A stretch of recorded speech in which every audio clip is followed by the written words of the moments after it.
Hello बच्चा लोग, JEE advance PYQ 2019 पे पहुंच गए अब अपन।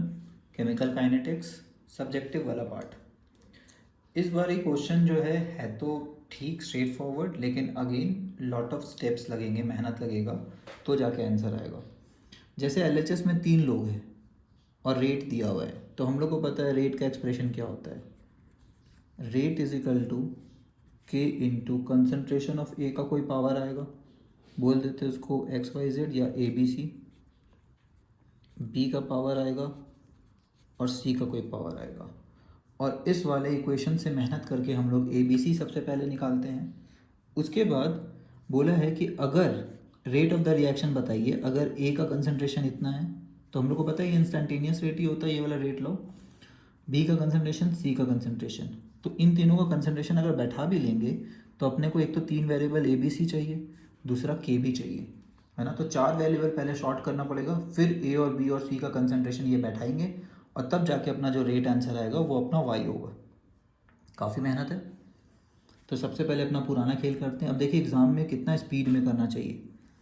तो इक्वेशन 1 और 2 को अगर यूज़ करें तो क्या क्या कांस्टेंट है, ए कांस्टेंट है, बी कांस्टेंट है, तो रेट सिर्फ किसके प्रोपोर्शनल आएगा, B to the power something आएगा, क्योंकि ए और सी को तो चेंज ही नहीं कर रहे हैं, तो डिवाइड करने पे ए और सी कटेगा। बी टू द पावर, तो बी को डबल किए हैं, डबल कर दिए हैं, तो रेट में क्या फ़र्क पड़ा है, कांस्टेंट ही रह गया है। ये -5 पावर है, इसको सुधार लीजिएगा, -5, रेट कांस्टेंट रह गया है। मतलब बी को डबल करने से कोई फ़र्क ही नहीं पड़ा, रेट सेम रह गया है, ठीक है, आर ही रह गया है। तो पावर क्या रहा होगा, 0। अगर पावर 1 भी रहा होता तो 2 टाइम्स हो जाता रेट भी, ठीक है। तो पता चल गया अपने को बी इक्वल टू 0। तो यहाँ से पता चल रहा है बी इक्वल टू 0। 1 और 3 यूज़ करते हैं, तो ये यूज़ किए 1 और 2। 1 और 3 में जो जो कांस्टेंट है उसको इग्नोर करेंगे। 1 से 3 में 0.2 0.2, 0.1 0.1, ए और बी को इग्नोर करेंगे। अब सी का आएगा, अब सी को डबल किए हैं, सी को डबल किए हैं, तो रेट अपना कितना गुना हो रहा है, ये 1.2 इंटू 10⁻⁴ है, इसको लिख सकते हैं ना 12 इंटू 10⁻⁻5। तो देखिए डबल हो गया है, 6 12 10⁻⁵ 10⁻⁵, तो डबल हो गया है 2R। तो जेई एडवांस तो एक्सपेक्ट करेगा ना कि आपको काफ़ी फास्ट आता है। तो यहाँ से एन क्या आएगा, सी के कंसंट्रेशन पे एन कैसे डिपेंड करता है, एन इक्वल टू 1 है। तो ये एन जो है एक्चुअली क्या है, अपना सी है, तो सी इक्वल टू 1। यूजिंग, अब कौन सा किया जाए, अब अपने को ए चाहिए, तो ए किस में चेंज हो रहा है, तो आप गौर से देखेंगे तो इक्वेशन नंबर 4 में ए चेंज हो रहा है, तो ए एंड 4 यूज़ करते हैं, है ना। ए और 4 में क्या क्या कांस्टेंट है, तो 0.2 से 0.3, ए कितना गुना बढ़ रहा है, 0.2 से 0.3 कितना गुना होता है, 1.5 टाइम्स होता है, और क्या, है ना। और बी चेंज नहीं हो रहा है, सी चेंज नहीं हो रहा है, अपना रेट सेम रह जा रहा है। इसका मतलब क्या हुआ, ए से कैसे रिलेटेड है, ठीक है। तो A equal to, I think question वालों ने कुछ तो एरर किया है, अपना ए इक्वल टू 1 आता है, ठीक है। ए इक्वल टू क्या आएगा, 1। तो there can be a typing here error, तो इसको 0.2 ही बना लेते हैं, 0.2। तो या तो इसका वैल्यू अलग होना चाहिए था, या तो इसका वैल्यू अलग होना, राइट। तो क्रक्स यही है कि आपको पहले पावर निकालना होगा, जो कि अपना पुराना पैटर्न क्वेश्चन है। उसके बाद अपने को रेट पता चल गया, क्या आया, कि A to the power 1, B to the power 0, तो बी पे डिपेंड नहीं है, और सी टू द पावर 1।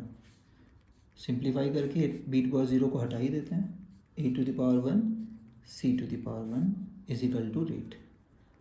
अब कोई भी एक इक्वेशन यूज़ कर लीजिए, क्योंकि कंसंट्रेशन पता है ए और सी का, और रेट पता है, तो के निकल जाएगा।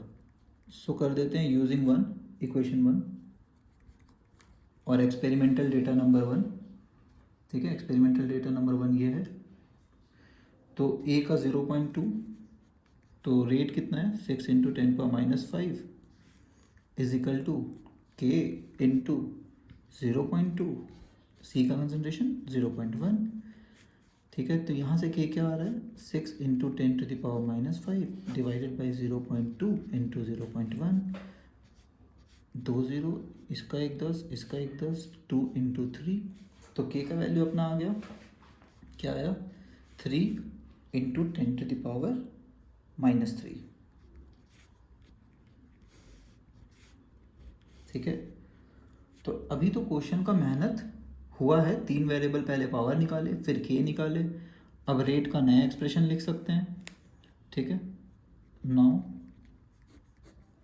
और हम लोग को रेट जो है निकालना है दिस कंसंट्रेशन पे, तो बोल दीजिए rate is equal to k into using अपना इनिशियल इक्वेशन नंबर 1 ये वाला, तो k का वैल्यू पता चल गया है, a का concentration 0.15 whole to the power 1, b पे तो डिपेंडेंट होता नहीं है रेट, तो b को अपन इग्नोर करेंगे और फिर c को देखेंगे, c कितना दिया हुआ है 0.15 होल टू द पावर 1। ठीक है, ये अपना आएगा रेट। तो इस पे मेहनत करना पड़ेगा थोड़ा, 15 का स्क्वायर क्या होता है, तो चलिए इसको 100, इसको 100, 15 का स्क्वायर 225, तो 3 इंटू 225 इंटू 10⁻³ और यहाँ पे 10⁻⁴, तो ये कितना हो रहा है 325, 5 3 15, 7 6 675 इंटू 10⁻⁻7 है ना।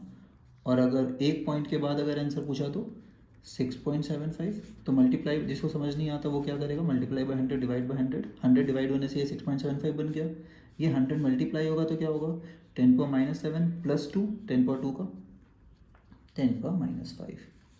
ठीक है, तो y यही इसी टर्म में y चाहिए था अपने को, बोला y हम लोग को बताइए, आंसर अगर मेरा है y इंटू 10⁻⁵ रेट का, तो y कितना, तो y अपना कितना आ गया यहाँ पे 6.75।